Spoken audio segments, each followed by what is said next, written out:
हमने last video में देखा था कि हाइपर सेंसिटिविटी 1 का क्या मैकेनिज्म और एग्जांपल्स हैं। अब हम उसके रिलेटेड कुछ एमसीक्यूज देखेंगे। Type 1 hypersensitivity is also known as cytotoxic, immune complex mediated, immediate या डिलेड टाइप। तो हम इसको इमीडिएट हाइपर सेंसिटिविटी में कंसिडर करते हैं। Next, which antibody is primarily involve in type 1 hypersensitivity reactions. तो ये हम सबको पता है, IgE antibody. In type 1 hypersensitivity, IgE binds to which receptor on mast cells and basophils? तो ये कौन सा रिसेप्टर था? FC receptor, FC epsilon RI। उसके बाद which of the following is a classic example of a type 1 hypersensitivity reaction? Serum sickness, allergic rhinitis, contact dermatitis या rheumatic fever। तो इसमें allergic rhinitis आएगा क्योंकि ये इन्फ्लेमेशन कॉज करता है और एलर्जी बेसिकली उसकी फॉर्म है। Which chemical mediator is mainly responsible for the early phase of allergic reaction. तो कौन सा रिस्पॉन्सिबल होता है, हमें पता है, it is histamine. In a type 1 hypersensitivity reaction, what triggers the degranulation of mast cells? तो क्या होता है, मास्ट सेल्स के ऊपर FC एप्सिलॉन RI रिसेप्टर जो होता है उस पर किसकी लिंकिंग होती है? एंटीजन की, जिसको हम बोलते हैं cross linking. Which of the following cytokines promotes class switching to IgE production? तो कौन सा इंटरल्यूकिन होता है? IL-4। Anaphylaxis is the severe form of which type of sensitivity? Type 1.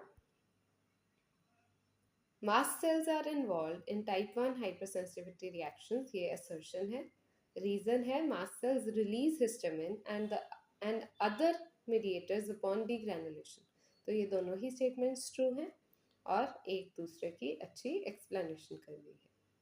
So जो reason है वो assertion की explanation कर रहा है, तो A part is the correct answer। उसके बाद Type 1 hypersensitivity occurs immediately after first exposure to the allergen। और reason है sensitization phase is necessary before an allergic reaction can occur। तो इसमें clear है कि first exposure में ये reaction नहीं होता है, सिर्फ sensitization होती है।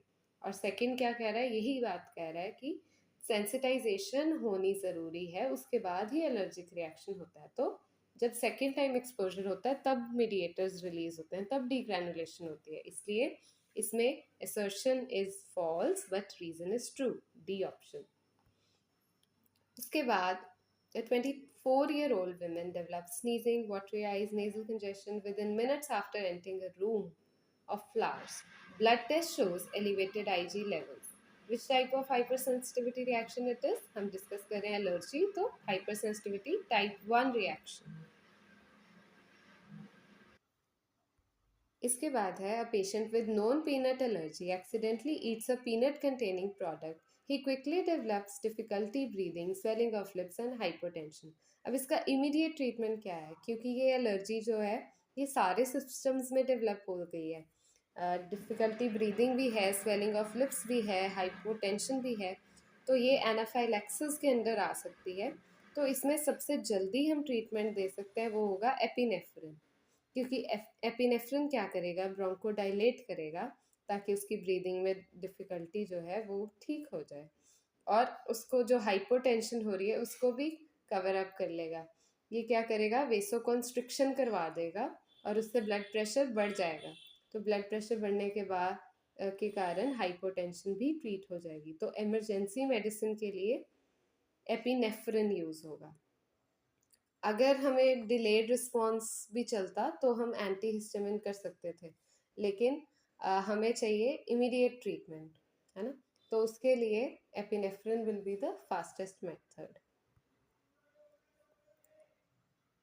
ये डीग्रैनुलेशन को भी इनहिबिट कर देगा ताकि और मीडिएटर हिस्टामिन रिलीज ना हो, तो हिस्टामिन वाली प्रॉब्लम अपने आप सॉल्व हो जाएगी।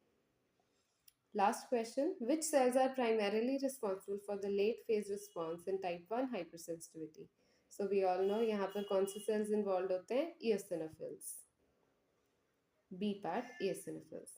Thank you so much, see you in the next video।